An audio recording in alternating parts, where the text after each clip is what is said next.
Je m'appelle Mara Ellis. J'avais 29 ans et j'étais mère depuis seulement 19 jours lorsque ma belle-mère m'a giflé alors que je tenais ma fille nouveau-née dans les bras. Cela s'est produit quelques minutes après minuit. Léa pleurait depuis près de 20 minutes. Son petit visage était rouge, ses poings pressés contre ma poitrine. Et chaque respiration se terminait par un autre cri désespéré. Je l'avais déjà nourrie. J'avais changé sa couche 2 fois. J'avais pris sa température et j'avais marché en cercle lent dans la chambre d'enfant jusqu'à ce que mes jambes tremblent. Aaron travaillait de nuit dans les services publics.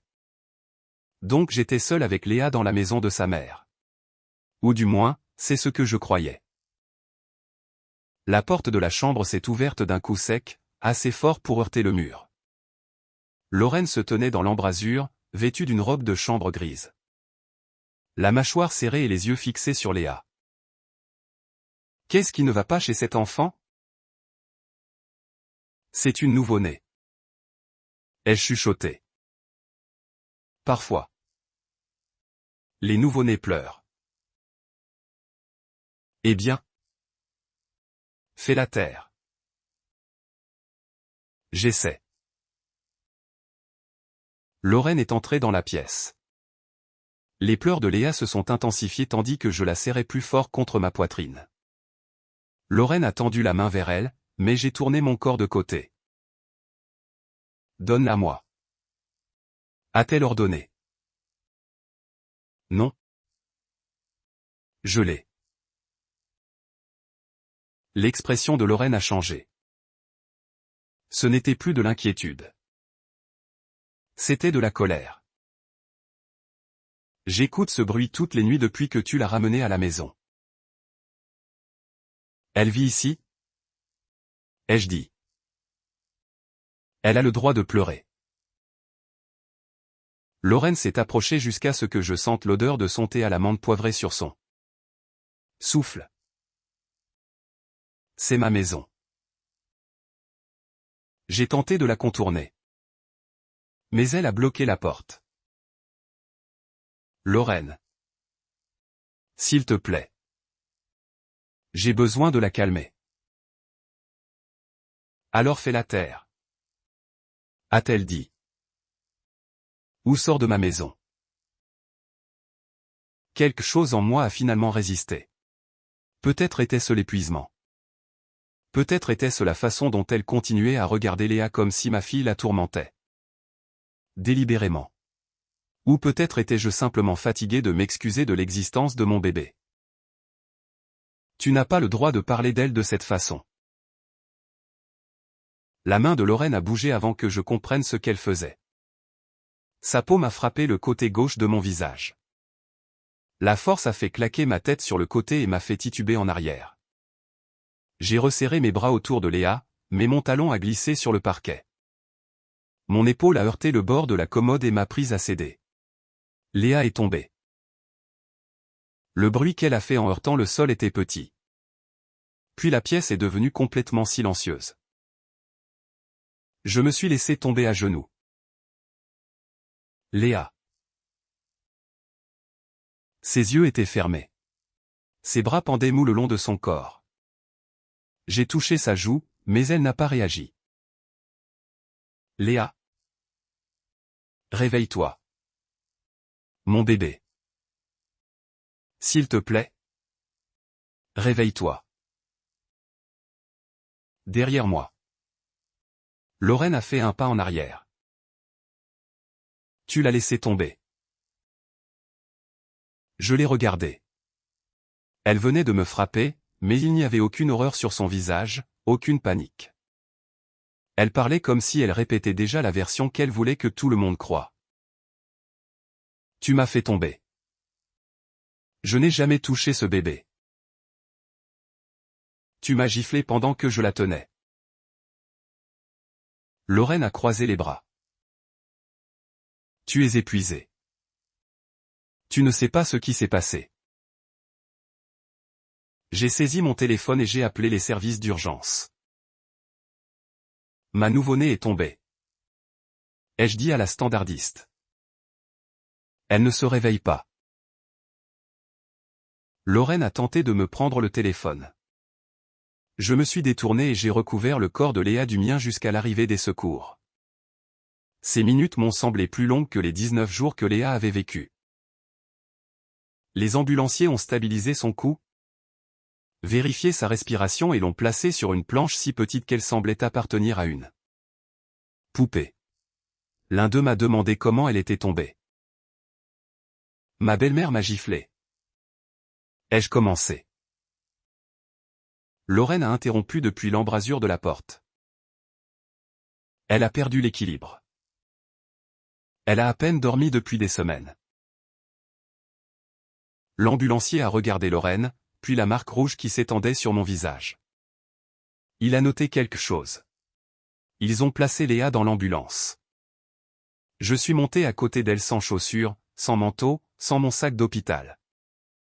Lorraine est restée sur le porche, le téléphone collé à l'oreille. J'ai supposé qu'elle appelait Aaron. Je ne savais pas qu'elle était déjà en train de construire un dossier contre moi. À l'hôpital pour enfants. Une équipe médicale a emmené Léa à travers 2 portes verrouillées tandis qu'une infirmière m'arrêtait dans le couloir. J'entendais encore la voix de Lorraine dans ma tête. Tu l'as laissé tomber. Tu es épuisé. Tu ne sais pas ce qui s'est passé. Pendant 19 jours, j'avais remis en question chaque décision que je prenais en tant que mère. Je me demandais comment je tenais Léa, combien de temps je la nourrissais. À quelle vitesse je répondais quand elle pleurait. Lorraine avait une opinion sur tout. Maintenant. Ma fille était derrière ses portes et j'étais terrifié à l'idée que Lorraine ait eu raison sur la seule chose qui comptait. Peut-être avais-je échoué à la protéger. Le docteur Amina Chan m'a trouvé près de 40 minutes plus tard. Son expression m'a dit qu'aucune réassurance simple n'allait venir. Léa est en vie, a-t-elle dit. Elle respire seule. Mais elle a une fracture du crâne et un saignement autour du cerveau. Notre équipe de neurochirurgie surveille la pression. Mes genoux ont flanché. Est-ce qu'elle va survivre? Nous faisons tout ce que nous pouvons. J'ai pressé mes 2 mains contre ma bouche. Puis le docteur a tiré une chaise à côté de la mienne. Il y a autre chose dont nous devons discuter. Le couloir a semblé se rétrécir autour de nous. Quoi d'autre? Elle a ouvert les résultats d'imagerie de Léa. Votre fille montre déjà des signes d'une blessure cérébrale plus ancienne. Une partie du sang visible sur ces scanners est à un stade de cicatrisation différent de celui de la blessure d'aujourd'hui. Je l'ai regardé sans comprendre. Le docteur Chan a continué prudemment. Nous avons aussi trouvé des blessures en voie de guérison sur 2 de ses côtes. Ces blessures ne se sont pas produites lors de cette chute. Léa avait 19 jours. Elle ne pouvait pas se retourner. Elle ne pouvait pas lever la tête. Elle n'avait jamais été nulle part sans moi, Aaron ou Lorraine. Sauf 5 jours plus tôt. Lorsque Lorraine avait insisté pour que je dorme pendant qu'elle emmenait Léa en bas. C'était le matin où Léa était revenue anormalement calme. Le jour où elle avait cessé de bien s'alimenter.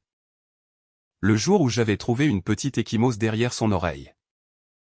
Lorraine m'avait dit que les nouveau-nés se marquaient facilement. Aaron m'avait dit que sa mère avait déjà élevé un enfant et savait ce qu'elle faisait. Je les avais crus parce que l'alternative était trop effrayante à nommer. Êtes-vous en train de dire que quelqu'un lui a fait du mal? Le docteur Chan n'a pas adouci sa réponse. Ces constatations ne peuvent pas s'expliquer par une seule chute accidentelle. Nous sommes tenus de les signaler au service de protection de l'enfance. Mais vous devriez aussi dire exactement à la police ce qui s'est passé ce soir. J'ai sorti mon téléphone.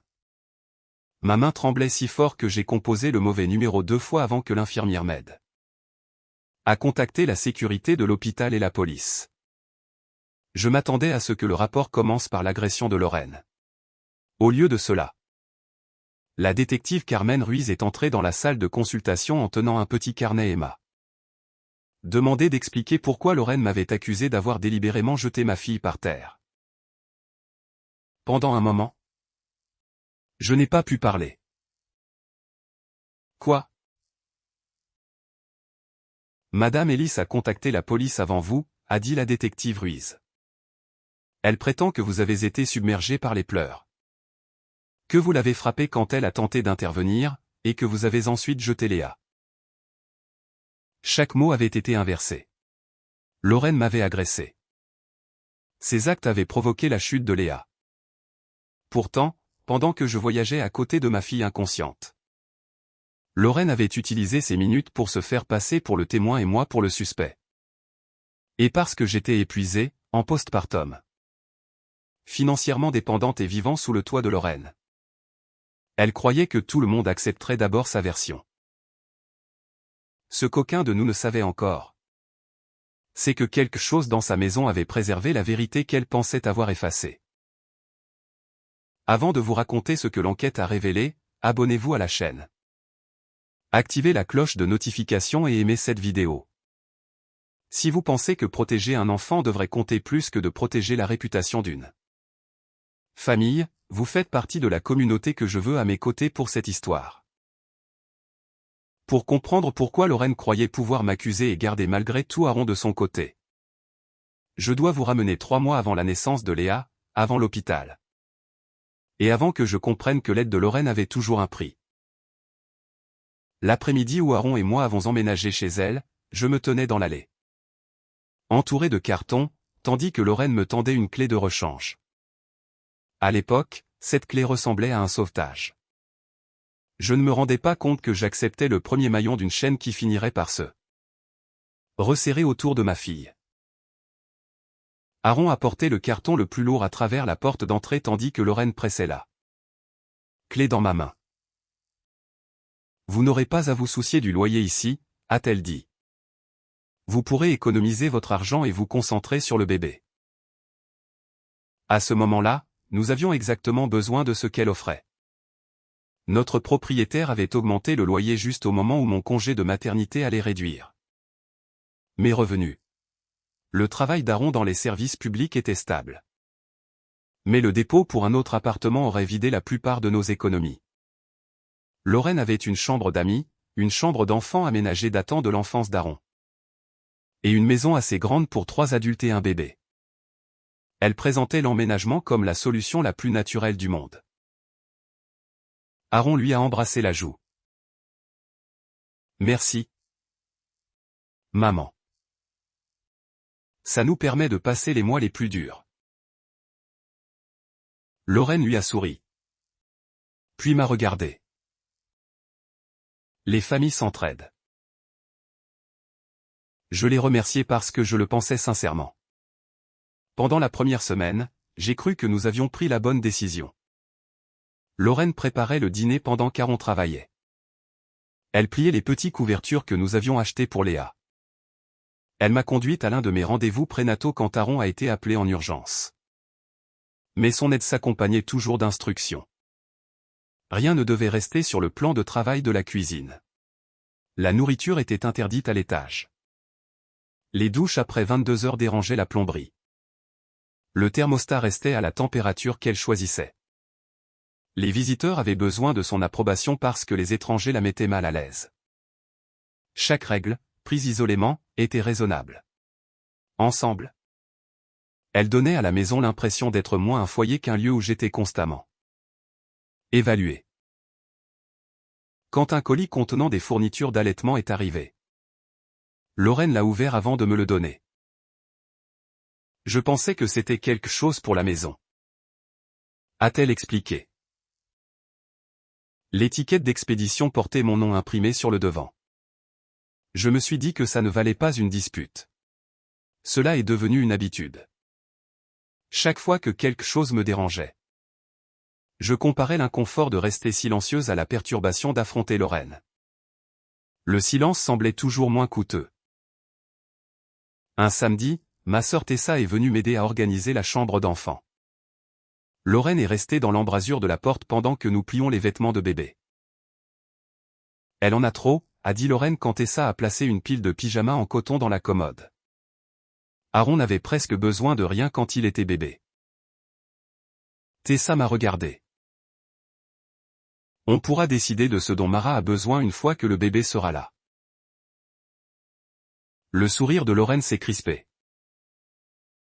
J'ai élevé un enfant avec succès. Je ne devine pas. Après le départ de Lorraine, Tessa a fermé la porte de la chambre. Est-ce que tu vas bien ici? Bien sûr. Elle te regarde comme si tu étais une employée. Elle est particulière. C'est sa maison. Tessa a plié un autre pyjama. Ma chambre d'amis est toujours disponible.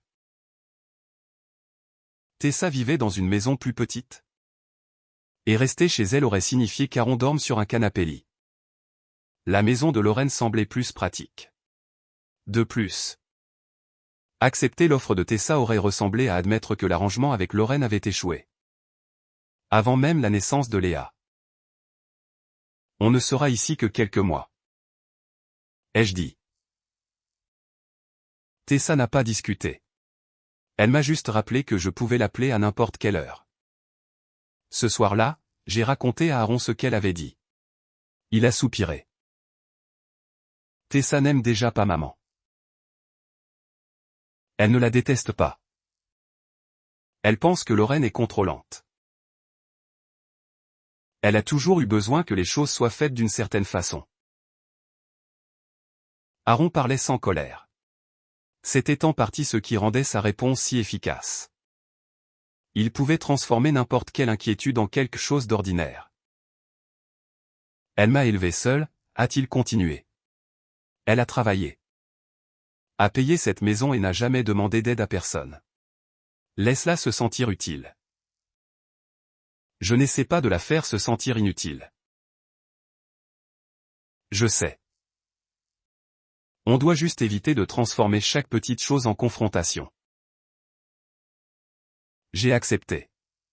Ce que je n'ai pas reconnu, c'est qu'Aaron avait passé toute son enfance à éviter les confrontations avec Lorraine. Il ne m'apprenait pas à vivre paisiblement avec elle. Il m'apprenait comment il avait survécu à elle. Quand Léa est née, Lorraine s'est transformée du jour au lendemain en la grand-mère que tout le monde attendait. Elle a apporté des repas à l'hôpital. Elle a posté des photographies pour la famille. Elle a dit aux infirmières à quel point elle était fière de nous. Quand nous avons ramené Léa à la maison, Lorraine avait placé des fleurs dans la chambre d'enfant et préparé de la soupe pour moi. Pendant 2 jours, je me suis senti prise en charge.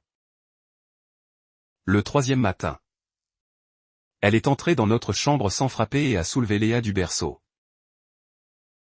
Elle a besoin de soleil, a-t-elle dit. Je viens juste de réussir à l'endormir. Tu gardes cette pièce trop sombre. Remets-la. S'il te plaît. Lorraine a paru offensée. Je t'aide. Je sais. Mais elle a été éveillée presque toute la nuit. Tout le monde aussi. Elle a placé Léa contre ma poitrine plus brusquement que nécessaire et est sortie. Quand Aaron est rentré, je lui ai raconté ce qui s'était passé. Il a défait ses bottes et s'est frotté le visage des 2 mains. Elle est excitée. Elle est entrée dans notre chambre sans frapper. Je vais lui parler. Il lui a parlé. Le lendemain matin, Lorraine a frappé une fois et a ouvert la porte avant que je réponde. C'était la version d'Aaron pour résoudre le problème. Au fil des jours, Lorraine a corrigé presque tout ce que je faisais. Elle disait que je tenais trop Léa, puis se plaignait que je la laissais pleurer. Elle critiquait les biberons que nous avions achetés, la lessive que j'utilisais et la position du berceau. Si Léa finissait rapidement de s'alimenter, Lorraine disait que je la pressais. Si Léa s'alimentait lentement, elle disait que mon anxiété rendait le bébé difficile. Les critiques arrivaient en si petites portions que les répéter me faisaient paraître déraisonnable. Lorraine ne criait jamais pendant la journée. Elle parlait calmement, souvent en faisant la vaisselle ou en pliant le linge. Son calme faisait que chaque accusation sonnait comme un conseil pratique. La nuit, elle était différente. Les pleurs de Léa traversaient les murs. La première fois que Lorraine est entrée dans la chambre d'enfant après minuit. Elle s'est tenue dans l'embrasure avec les 2 mains sur les oreilles. Combien de temps ça va encore durer? Elle a 9 jours. Ça ne répond pas à ma question. Elle va se calmer. Elle a besoin d'un emploi du temps. J'ai regardé le nouveau-né qui criait dans mes bras. Elle ne sait pas ce qu'est un emploi du temps. Lorraine m'a regardé comme si j'avais contesté son autorité plutôt que dénoncé un fait. Aaron s'est interposé. Maman? Retourne te coucher. Je vais aider Mara. Lorraine lui a obéi, mais le lendemain matin. Elle a fait assez de bruit dans la cuisine pour réveiller Léa 2 fois. Aaron est parti travailler avant le petit déjeuner. Lorraine a passé le reste de la journée à me rappeler que tout le monde dans la maison avait besoin de dormir. J'ai commencé à m'excuser chaque fois que Léa pleurait. Je chuchotais des excuses à Lorraine à travers les portes fermées.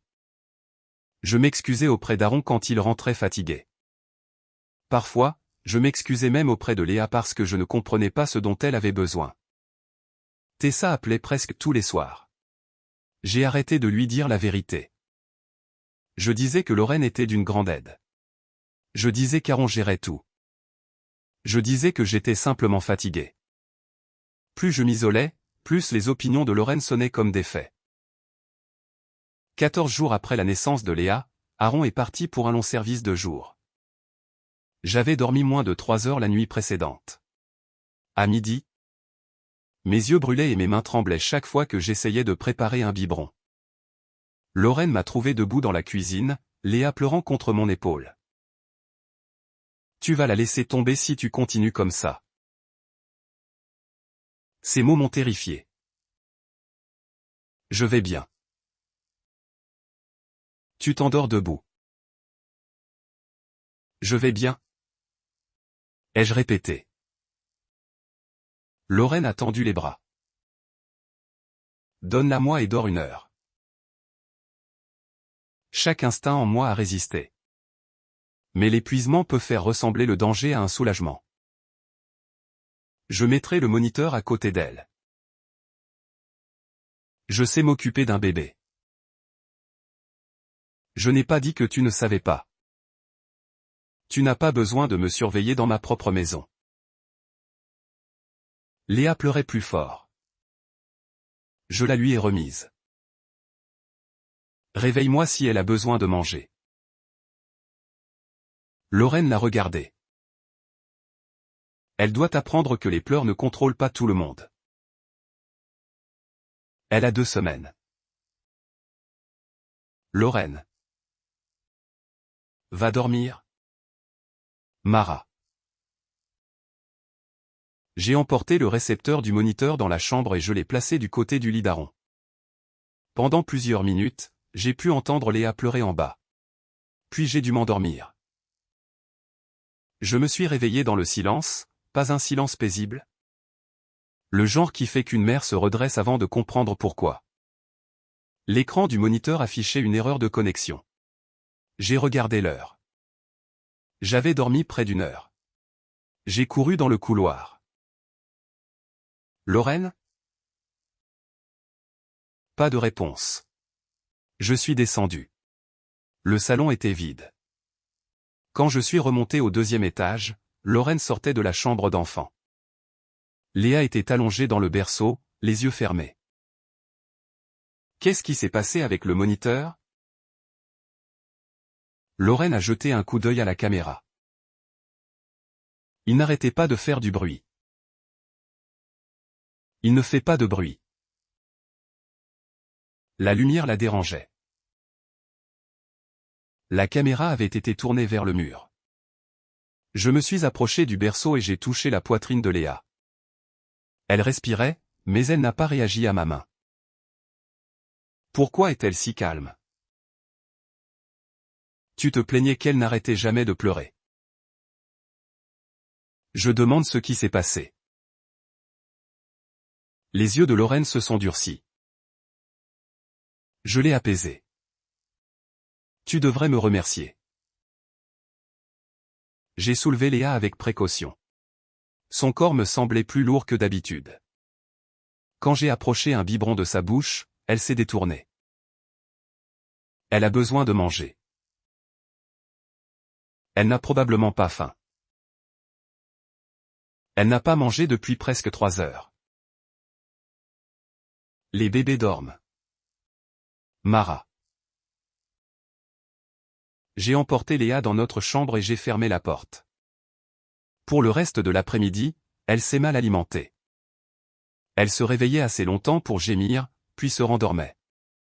Quand j'ai changé ses vêtements, j'ai remarqué une petite décoloration derrière son oreille gauche. Ce n'était pas grand. Ça ressemblait au début d'une ecchymose. J'ai pris une photographie avec mon téléphone. Lorraine était dans la cuisine quand je la lui ai montrée. Qu'est-ce qui s'est passé ici? Elle a à peine regardé. La peau des nouveau-nés se marque facilement. Elle ne l'avait pas ce matin. Alors elle s'est peut-être grattée. Elle ne peut pas atteindre derrière son oreille. Lorraine a posé l'assiette qu'elle essuyait. De quoi m'accuses-tu? Je pose une question. Tu me l'as laissé parce que tu ne pouvais plus garder les yeux ouverts. Maintenant tu cherches des raisons de critiquer la personne qui t'a aidé. Je ne te critique pas. Tu me traites comme une étrangère. Sa voix est restée calme, mais l'accusation est tombée avec le poids d'une menace. Je suis remonté et j'ai envoyé la photographie à Aaron. J'ai écrit que Léa avait été anormalement somnolente. Avait refusé une partie de son biberon et avait développé cette marque pendant que Lorraine était seule avec elle. Aaron a rappelé 10 minutes plus tard. Est-ce qu'elle a de la fièvre? Non. Est-ce qu'elle respire normalement? Oui. Mais elle n'agit pas comme d'habitude. Appelle le pédiatre si ça continue. Je pense qu'on devrait l'emmener quelque part maintenant. Il y a eu une pause. Tu penses que maman l'a entendu? Je ne sais pas ce qui s'est passé.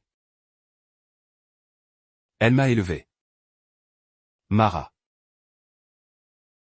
Ça ne veut pas dire que rien n'a pu se produire. Elle ne ferait pas de mal à un bébé. Sa réponse est venue trop vite. J'ai regardé par la porte ouverte de la chambre. Lorraine se tenait au bout du couloir. Je ne savais pas depuis combien de temps elle écoutait. D'accord. Elle chuchotait. Je vais surveiller Léa. Le soir, Léa a pris une partie d'un biberon. Le lendemain matin, elle semblait plus alerte. J'ai utilisé cette amélioration comme une permission de douter de moi-même. Je me suis dit que si quelque chose de grave s'était produit, elle serait devenue pire. Je me suis dit que la marque pouvait être là avant. Je me suis dit qu'Aaron connaissait sa mère mieux que moi. Mais j'ai gardé la photographie. J'ai gardé les messages. Et chaque fois que j'entrais dans la chambre d'enfant, je remarquais que la caméra était encore légèrement détournée du berceau. Au cours des 5 jours suivants, l'alimentation de Léa s'est améliorée. Mais ses pleurs sont devenus plus fréquents. La patience de Lorraine a disparu avec eux. Elle a cessé de proposer de tenir Léa. Elle fermait les portes plus fort. Elle faisait des commentaires sur les parents qui permettaient aux enfants de contrôler des maisons entières. Aaron a travaillé 2 nuits pendant cette période. Avant la 2e nuit, je lui ai demandé de rester à la maison. Je ne peux pas me faire porter pâle parce que maman est difficile. Ce n'est pas seulement parce qu'elle est difficile. Alors c'est à propos de quoi? Je voulais dire que j'avais peur. Au lieu de cela, j'ai dit: Léa n'est plus comme avant. Tu as dit qu'elle s'alimentait à nouveau. Oui. Alors appelle-moi s'il y a du changement. Il a embrassé le front de Léa, le mien, et est parti. 5 nuits après avoir pris la photographie, les pleurs de Léa ont réveillé Lorraine après minuit. Tout ce qui a suivi m'a mené dans la salle de consultation de l'hôpital, face à la détective Ruiz. Alors qu'elle attendait ma réponse, j'ai réalisé que les 5 jours que j'avais presque écartés étaient maintenant les 5 jours les plus importants de la vie de Léa. Je n'ai jamais jeté ma fille, ai-je dit. La détective Ruiz m'a regardé attentivement. Commencez par ce qui s'est passé avant la chute. J'ai décrit l'entrée de Lorraine dans la chambre. J'ai décrit la menace, la gifle et le moment où Léa a glissé de mes bras. La détective m'a demandé de répéter la séquence. Puis elle a redemandé en utilisant d'autres mots. J'ai compris ce qu'elle faisait. Elle n'essayait pas de me réconforter. Elle vérifiait si mon récit changeait. Il n'a pas changé. Elle a photographié la marque sur mon visage. Une infirmière a documenté le gonflement près de ma pommette. Ruiz a confirmé que le premier ambulancier avait noté la rougeur avant que Lorraine fasse son accusation. Ce n'était pas suffisant pour prouver ce qui était arrivé à Léa 5 jours plus tôt. Mais cela soutenait ce que j'avais dit au sujet de la gifle. Qui a eu accès à Léa pendant les 19 derniers jours? A demandé Ruiz. Moi. Aaron et Lorraine. Quelqu'un d'autre? Ma sœur est venue avant la naissance de Léa. Personne d'autre n'est resté seul avec elle. Quand votre fille est-elle sortie de la maison pour la dernière fois? Pour son premier contrôle pédiatrique? Y avait-il des inquiétudes lors de ce rendez-vous? Non. Le médecin a dit qu'elle était en bonne santé. Ruiz a noté la date. Parlez-moi de l'ecchymose que vous avez mentionnée. J'ai ouvert la photographie sur mon téléphone.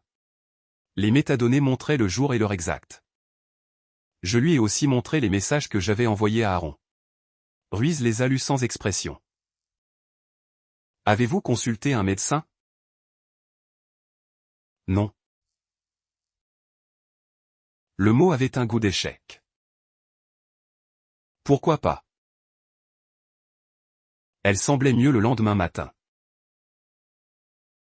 Et votre mari? Il m'a dit que sa mère ne ferait pas de mal à un bébé. La détective Ruiz a regardé vers la porte. Où est-il maintenant? Je ne sais pas. J'avais appelé Aaron depuis l'ambulance, mais il n'avait pas répondu. Son supérieur avait fini par le joindre.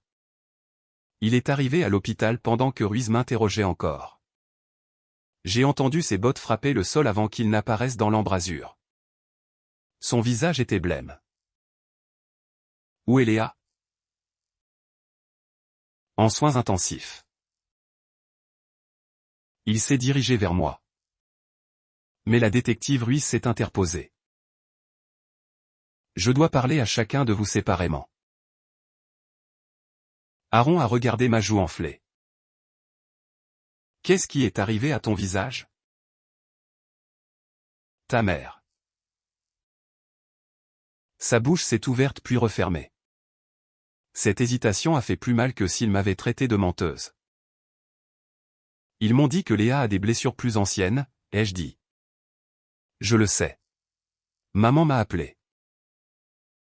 Qu'est-ce qu'elle t'a dit? Il a regardé Ruiz au lieu de répondre. Je savais déjà. Elle a dit que j'ai jeté Léa. N'est-ce pas? Mara. Je n'étais pas là. Tu as vu le message que je t'ai envoyé il y a 5 jours. Je l'ai vu. Tu savais que Léa était revenue de son moment seule avec elle. Avec une ecchymose et à peine capable de s'alimenter. Je ne savais pas qu'elle était blessée. Tu ne voulais pas le savoir. Aaron a fait un pas en arrière. J'ai besoin de voir ma fille. Moi aussi. Une travailleuse sociale de l'hôpital est entrée et a expliqué que ni lui ni moi ne pouvions rester seul avec Léa tant que l'évaluation préliminaire de sécurité n'était pas terminée. Aaron l'a regardé. Nous sommes ses parents. Et votre fille a des blessures provenant de plus d'un événement. Tant que les enquêteurs ne comprendront pas comment ces blessures se sont produites, l'hôpital doit la protéger. Les mots l'ont frappé différemment quand il venait de quelqu'un extérieur à notre famille. Aaron a été emmené dans une autre pièce. Je suis resté avec la détective Ruiz. Elle a posé des questions sur le tempérament de Lorraine, son contrôle sur la maison et sa relation avec Aaron. J'ai essayé de répondre sans exagérer. J'ai décrit les règles, les critiques et la façon dont Aaron me demandait toujours de maintenir la paix. Vous a-t-elle déjà frappé auparavant? Non. Menacé? Pas directement.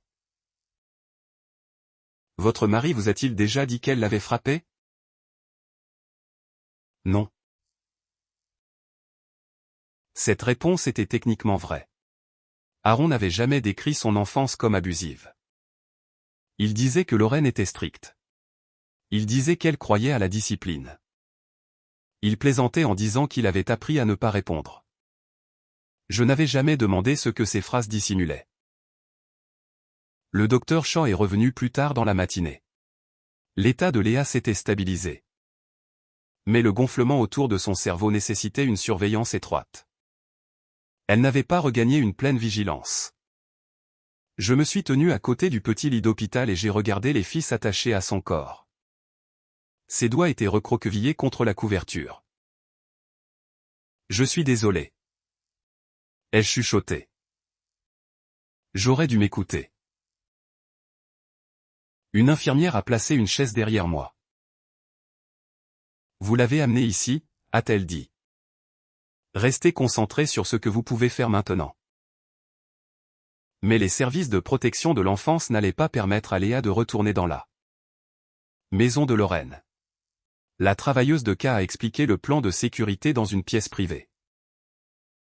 Tant que la source des blessures antérieures n'est pas établie, Léa a besoin d'une résidence où Madame Ellis n'a aucun accès. Aaron s'est penché en avant. Ma mère peut quitter la maison. C'est sa propriété, a répondu la travailleuse. L'option la plus sûre est une résidence séparée. On peut prendre un hôtel avec un nouveau-né qui se remet d'une blessure cérébrale.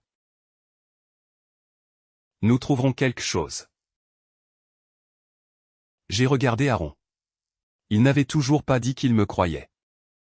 Tessa est arrivée en apportant mes chaussures, un manteau et un chargeur de téléphone. Dès qu'elle a vu mon visage, elle s'est arrêtée. Qu'est-ce que Lorraine a fait? Aaron se tenait près de la fenêtre. Je n'ai dit à Tessa que Léa était en vie et que nous avions besoin d'un endroit sûr. Chez moi. A-t-elle dit immédiatement. Aussi longtemps que vous en aurez besoin. Aaron a paru soulagé. On peut tous rester là-bas. Je me suis tourné vers lui. Non. Mara. Tu as dit à la détective que tu n'étais pas là. Je n'y étais pas. Ce n'est pas ce que j'ai demandé. J'ai demandé si tu croyais que ta mère m'avait frappé. Il a baissé la voix. Je crois que quelque chose s'est passé. Quelque chose. J'essaie de ne pas faire d'accusation avant d'avoir tous les faits. Notre fille de 19 jours a des blessures provenant de 2 incidents différents.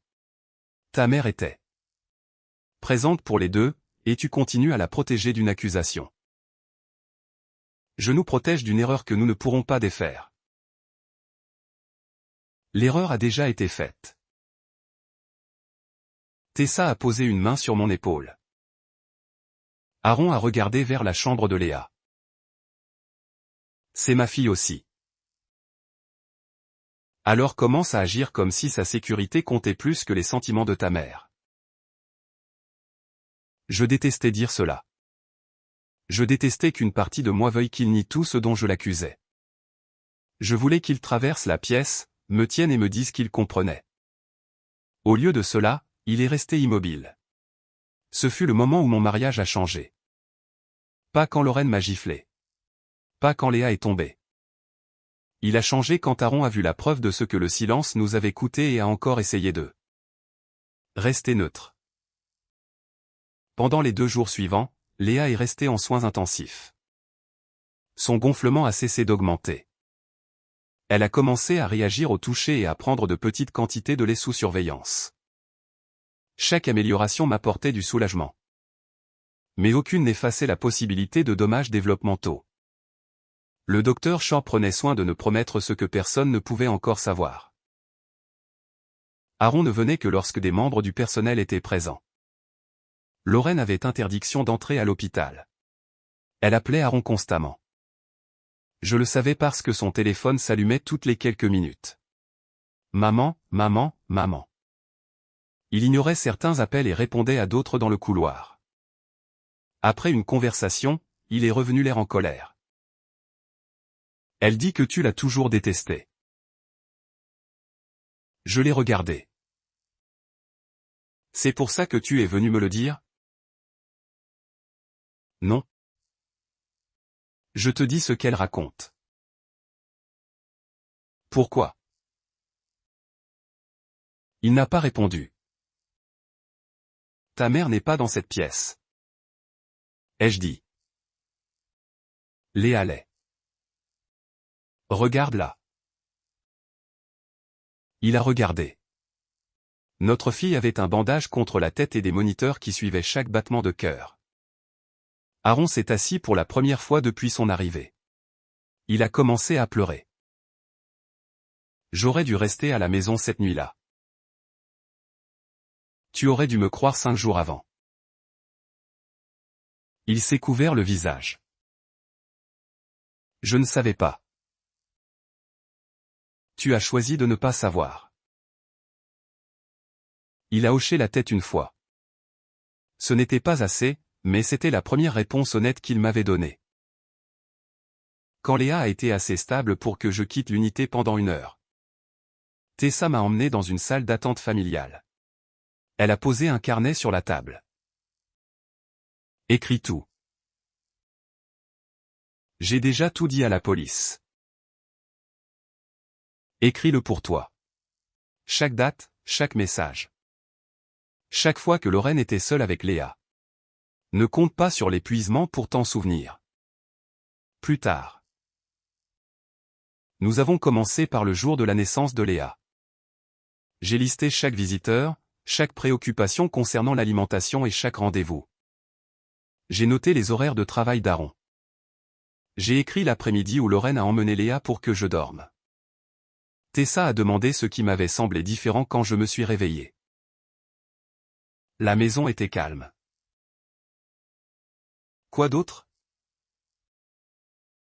Le moniteur n'était pas connecté. Pourquoi? Elle a dit que la lumière dérangeait Léa. Tu as vérifié? Je l'ai remise face au berceau. Est-ce qu'il a enregistré quelque chose? J'ai arrêté d'écrire. Le moniteur avait été un cadeau d'un collègue d'Aaron.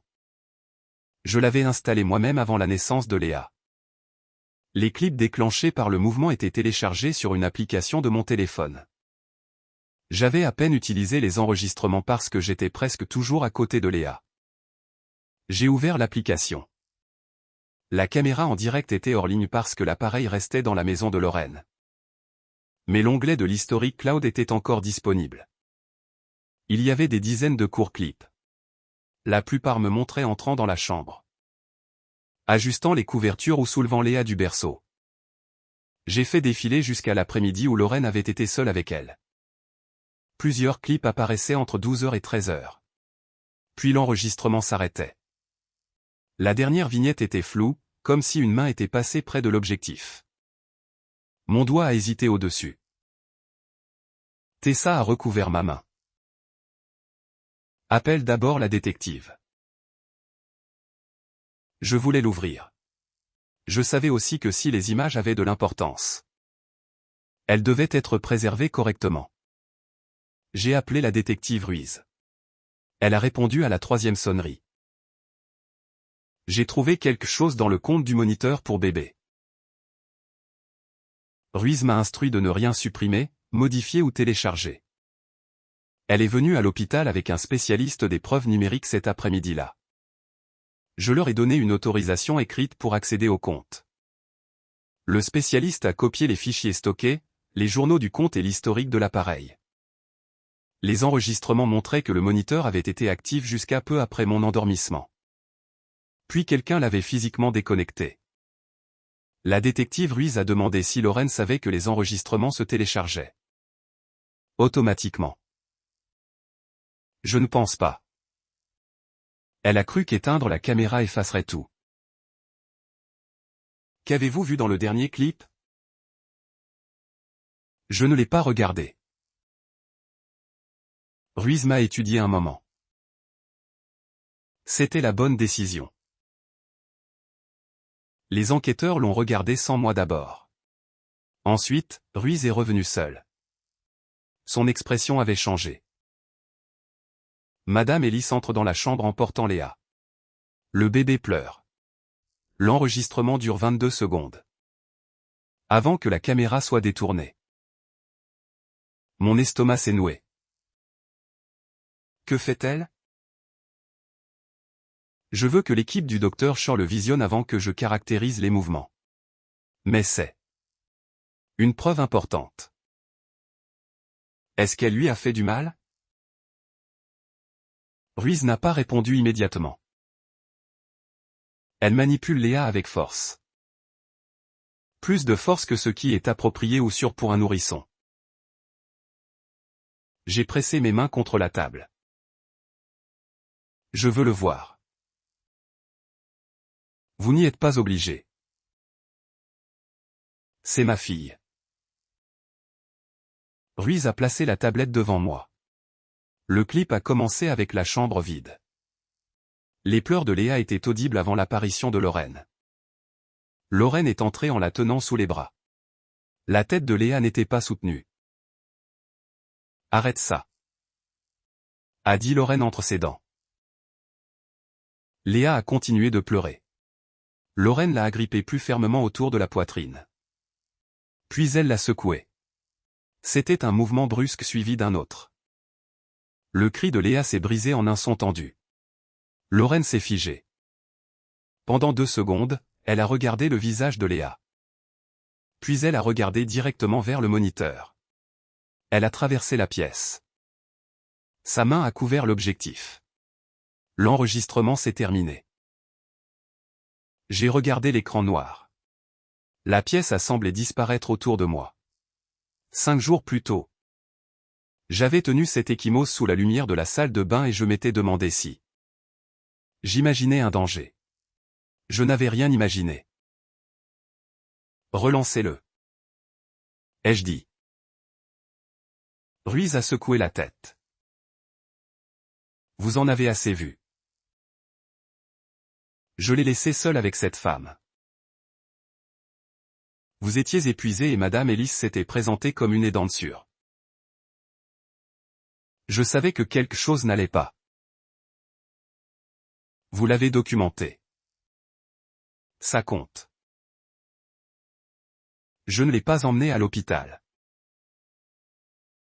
Vous ne pouvez pas changer cette décision. Vous pouvez décider de ce qui se passe maintenant. L'équipe médicale a visionné les images en même temps que les scanners de Léa. Le docteur Shaw a expliqué que le clip ne pouvait pas déterminer le moment exact de chaque blessure, mais que la manipulation brutale était cohérente avec un traumatisme crânien abusif et ne pouvait pas être écartée comme un simple apaisement.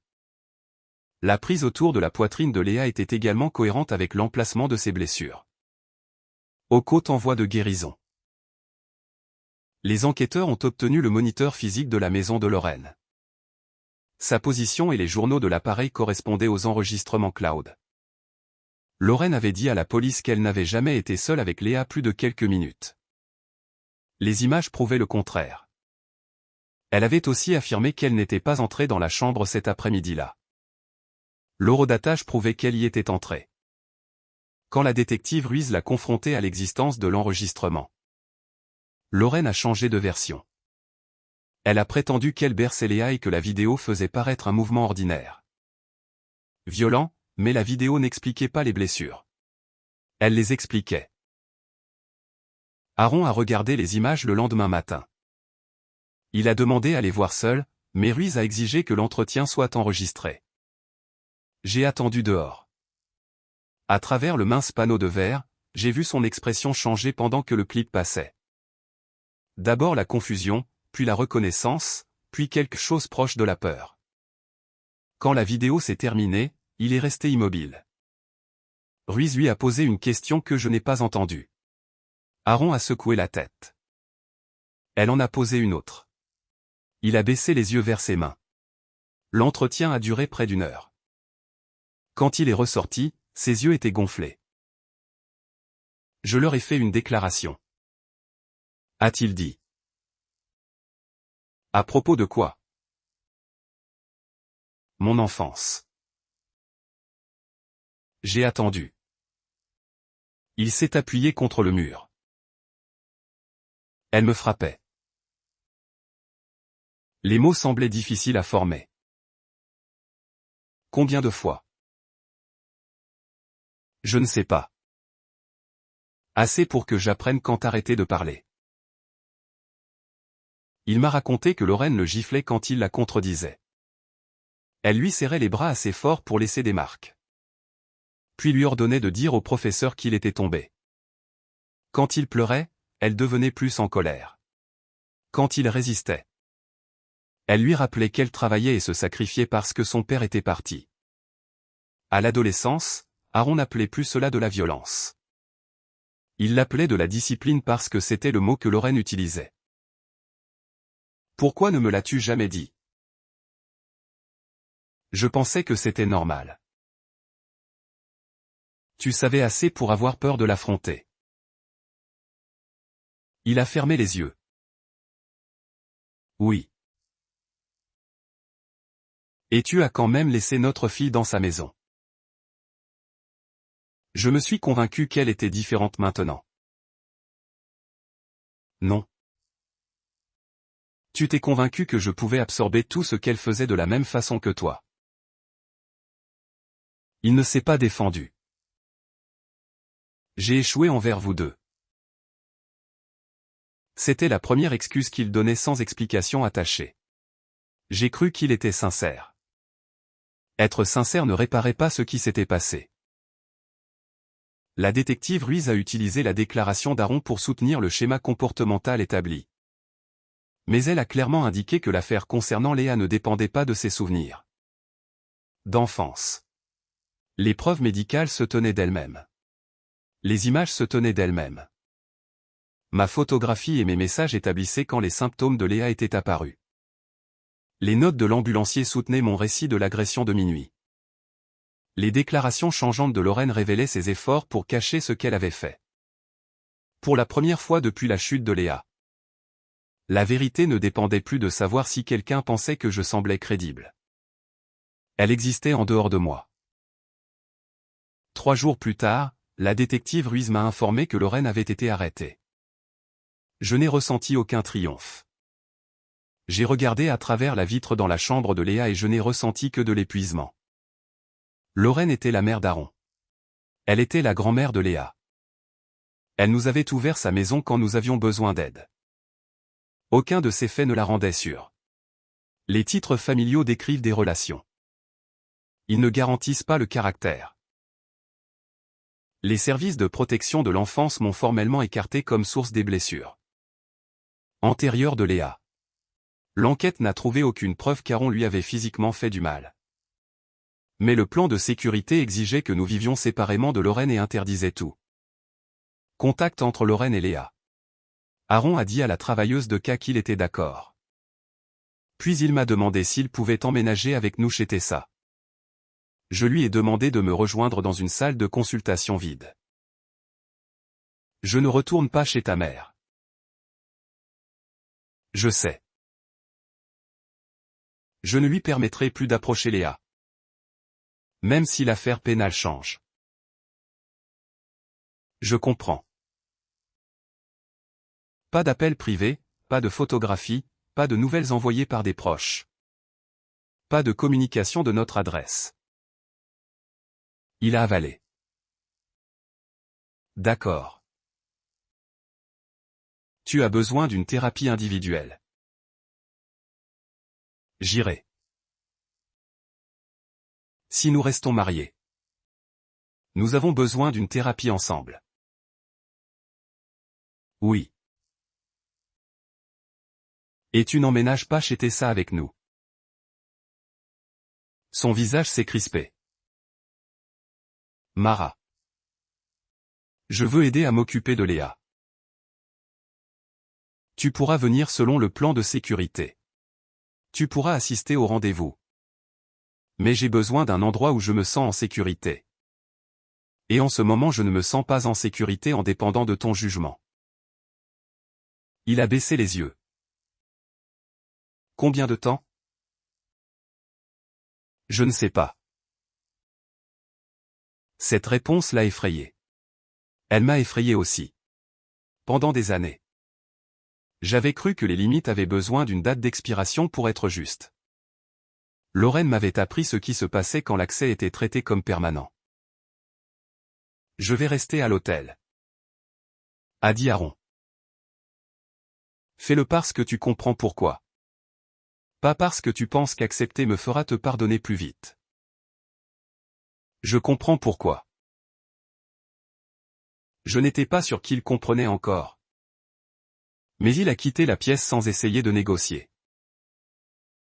Après plus d'une semaine à l'hôpital, Léa était assez stable pour quitter les soins intensifs. Elle avait commencé à s'alimenter plus régulièrement et n'avait pas eu de nouvelles crises. Le docteur Shaw restait prudente quant à l'avenir. Léa aurait besoin de suivi neurologique, d'évaluation du développement et de kinésithérapie. Certains effets pourraient ne devenir visibles que plus tard. L'espoir était possible. La certitude ne l'était pas. Le jour où Léa a été autorisée à sortir, Tessa a installé un siège autodos à la route dans sa voiture et nous a conduites chez elle. Un berceau portatif attendait à côté du lit dans sa chambre d'amis. Sur la commode, elle avait laissé des couches, des biberons propres et une petite lampe. Pas de règles, pas de conditions, pas de rappel sur ce que son soutien avait coûté. Aaron a suivi dans sa propre voiture. Il a apporté les fournitures médicales de Léa à l'intérieur, puis s'est arrêté dans le couloir. Il a regardé le berceau. Est-ce que je peux la prendre? J'ai hoché la tête. Il s'est lavé les mains et s'est assis sur une chaise tandis que je plaçais Léa dans ses bras. Pendant plusieurs minutes, aucun de nous n'a parlé. Léa a ouvert les yeux et a regardé vers son visage. Je suis désolé. A-t-il chuchoté? Elle ne pouvait pas le comprendre. Moi si. Mais des excuses à un nouveau-né ne pouvaient pas défaire ce que le silence des adultes avait permis. Aaron est resté 1 heure. Quand il est parti, il a rendu la clé de la maison de Lorraine à la détective Ruiz dans le cadre du transfert des preuves. Il a emménagé dans un hôtel de séjour prolongé et a commencé à chercher un appartement. Il a aussi pris son premier rendez-vous de thérapie sans me demander de l'organiser. Ses actions comptaient. Elle ne restaurait pas la confiance, mais elle donnait à la confiance un endroit où commencer. Lorraine a tenté de le contacter par l'intermédiaire de proches. Elle se décrivait comme une grand-mère effrayée qui avait été mal comprise. Elle disait que la vidéo ne capturait que quelques secondes et ne pouvait pas représenter tout ce qu'elle avait fait pour la famille. Aaron a transmis chaque message à son avocat et n'a pas répondu. Un proche m'a appelé et a suggéré que la prison détruirait la vie de Lorraine. J'ai mis fin à l'appel. Lorraine avait failli détruire la vie de Léa parce qu'un nouveau-né n'arrêtait pas de pleurer. Je n'étais plus disposé à mesurer les conséquences à la douleur qu'elle causait à la personne qui avait fait le mal. À l'audience pour l'ordonnance de protection. Lorraine était assise de l'autre côté de la salle dans un costume sombre. Elle paraissait plus petite que dans sa maison. Mais quand elle a vu Aaron, elle a relevé le menton avec la même attente qu'elle avait toujours portée. Elle s'attendait à ce qu'il vienne vers elle. Il est resté à côté de son avocat. Le tribunal a examiné les constatations médicales, les images, l'agression documentée et les tentatives de Lorraine de renverser la responsabilité. L'ordonnance de protection lui interdisait de me contacter ou de contacter Léa, directement, indirectement, électroniquement ou par l'intermédiaire d'une autre personne.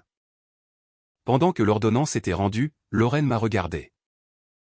Il n'y avait aucun remords dans son expression, seulement du blâme. Cela a mis fin à la dernière petite partie de moi qui se demandait si elle finirait par comprendre. Des mois plus tard, Lorraine a accepté une plaiderie coupable pour maltraitance d'enfants avec circonstances aggravantes. Et voie de fait. Elle a reçu une peine d'emprisonnement suivie de restrictions sous surveillance. Lors de l'audience, son avocat a décrit son âge, son historique professionnel, le fait qu'elle était propriétaire et les années pendant lesquelles elle avait élevé Aaron seul. Ces faits étaient vrais. Les blessures de Léa l'étaient aussi. Un passé respectable n'effaçait pas une décision violente. L'interdiction de contact est restée en vigueur. Aaron a assisté à l'audience, mais n'a pas parlé à Lorraine. Ensuite, il s'est tenu avec moi devant le palais de justice. J'ai passé toute ma vie à penser que je lui devais de l'obéissance parce qu'elle m'avait élevé, a-t-il dit. On peut être reconnaissant pour ce que quelqu'un a donné et le tenir responsable de ce qu'il a fait. Il a hoché la tête. C'est ce que mon thérapeute n'arrête pas de me dire. La thérapie n'a pas transformé Aaron du jour au lendemain. Certaines semaines, il prenait ses responsabilités sans hésitation. D'autres semaines, il se surprenait à expliquer le comportement de Lorraine avant de se rappeler que l'explication n'était pas la même chose que la justification. Il a appris à reconnaître la façon dont il disparaissait émotionnellement chaque fois que quelqu'un se mettait en colère. J'ai appris que ces progrès ne m'obligeaient pas à avancer plus vite que je me sentais en sécurité de le faire. Nous avons suivi une thérapie ensemble. Je lui ai dit que la partie la plus dure n'était pas l'accusation de sa mère. Je m'attendais à ce que Lorraine mente une fois qu'elle réaliserait que les blessures de Léa pouvaient l'exposer. La partie la plus dure était de regarder mon mari chercher une version des événements dans laquelle personne n'avait à être coupable. Je pensais que la neutralité était l'endroit le plus sûr, a-t-il dit. C'était sûr pour toi. Ai-je répondu. Ça laissait Léa et moi seuls. Il a accepté cela. Il a trouvé un appartement modeste de l'autre côté de la ville. Le loyer consommait plus de nos revenus que de vivre chez Lorraine. Mais personne là-bas ne pouvait menacer de nous mettre à la porte pour avoir posé une limite. Avant d'accepter d'emménager, j'ai gardé le bail à nos deux noms. J'ai maintenu l'accès à nos comptes. Aaron a changé les contacts d'urgence sur tous les formulaires médicaux et a retiré Lorraine de tout ce qui concernait Léa. Il n'a pas demandé de reconnaissance. 6 mois après l'incident, Léa n'avait plus de crise. Elle suivait de la kinésithérapie et des rendez-vous de développement réguliers. Elle était plus lente que certains bébés à contrôler sa tête, mais elle répondait à nos voix. Suivait les objets des yeux et souriait chaque fois que Tessa lui chantait faux. Chaque étape semblait précieuse. Non pas parce qu'elle prouvait qu'elle avait échappé à toutes les conséquences, mais parce qu'elle lui appartenait. Je suis retourné progressivement au travail depuis un bureau près de la fenêtre de l'appartement. Tessa gardait Léa pendant les rendez-vous et n'utilisait jamais cette aide pour me contredire. Aaron continuait ses rotations de nuit, mais l'atmosphère avant son départ avait changé. Nous passions en revue ensemble les besoins de Léa. Il écoutait quand je soulevais une inquiétude. S'il n'était pas d'accord, il ne traitait plus le désaccord comme une déloyauté. La confiance est revenue par morceaux. Une séance de thérapie terminée. Un rendez-vous médical auquel il assistait sans qu'on le lui demande. Un message d'un proche de Lorraine qu'il me montrait au lieu de le cacher. Une nuit où Léa a pleuré pendant 1 heure et où Aaron est resté patient. Aucun de ces moments n'effaçait l'hôpital. Il prouvait que nous ne répétions plus le système de Lorraine. Un soir, j'ai déballé le dernier carton de notre déménagement. Au fond se trouvait la clé de rechange que Lorraine m'avait tendue des mois plus tôt. Je l'ai tenue dans ma paume et je me suis souvenu à quel point j'avais été reconnaissante dans son. Allez. J'avais cru que la sécurité signifiait avoir un endroit où rester. Maintenant je comprenais que l'abri n'était pas la sécurité s'il pouvait être retiré chaque fois que. Je refusais d'obéir. J'ai placé la clé de Lorraine dans une enveloppe pour l'avocat. Puis j'ai attaché ma propre clé d'appartement à un nouveau porte-clés. Cette clé appartenait à une maison où le soutien de personne n'achetait d'autorité sur ma fille. Quelques nuits plus tard, Léa s'est réveillée après minuit. Son cri est passé par le moniteur pour bébé à côté de notre lit. Le moniteur était tourné directement vers son berceau. Personne ne l'avait détourné. Personne ne l'avait déconnecté. Personne dans cet appartement n'était menacé par ce qu'il pourrait enregistrer. Aaron a tendu la main vers le chauffe-biberon tandis que j'entrais dans la chambre de Léa. Elle était allongée sous la douce lumière. Le visage rouge et les poings recroquevillés près de sa poitrine. Pendant un instant, le son m'a ramené dans la maison de Lorraine. La porte de la chambre ouverte, la gifle, le silence après que Léa eut heurté le sol. Puis Léa m'a vu. Son cri s'est adouci. Je l'ai soulevé avec précaution et j'ai senti son souffle chaud contre mon cou. Tout va bien. Ai-je chuchoté. Tu as le droit de pleurer. Aaron est entré avec le biberon et s'est assis à côté de nous. L'appartement était plus petit que la maison de Lorraine. Les meubles ne s'assortissaient pas. Les rendez-vous médicaux étaient inscrits sur notre calendrier. Et nos économies croissaient plus lentement que nous l'avions prévu. Mais la porte d'entrée était verrouillée, la clé était à nous, le moniteur était allumé. Et ma fille n'avait plus jamais besoin d'être silencieuse pour être en sécurité.